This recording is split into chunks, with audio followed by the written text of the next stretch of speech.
Very welcome to the Scoliosis Awareness Month series, and we have Dr. Firoz Miyanji from Vancouver, British Columbia, one of the well-renowned surgeons in Canada and the world.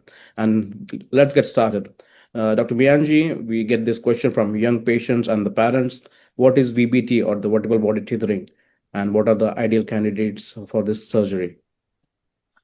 Great, Raj. Thanks for having me. So VBT, or vertebral body tethering, is really a technique that is used to treat idiopathic scoliosis, which is motion preserving, and it is a fusionless procedure that we are now introducing in the treatment of idiopathic scoliosis.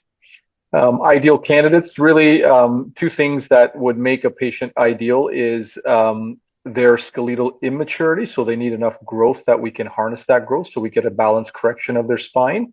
And then their curve size. So we're looking at surgical curves, but of a modest severity. So you don't want too large of a curve. And of course, you don't want too small of a curve, because then you can have some complications that we've learned about in terms of revision procedure. So I would say skeletal immaturity with moderate size surgical curves would be the ideal candidates. Great. And what are the risks and complications associated with the vertebral body tethering, Dr. Miyanji?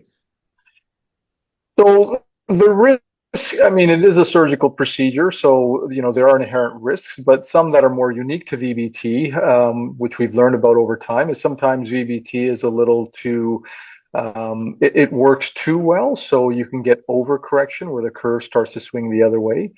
Sometimes VBT is just not effective enough, and so you get not much correction of the curve, and the tether can break or fail.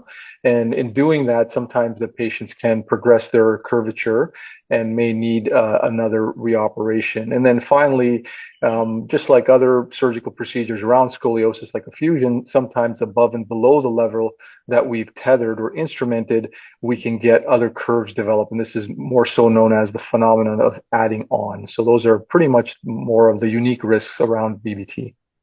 Thank you. Thank you very much, Dr. Miyanji. Thank you for your time.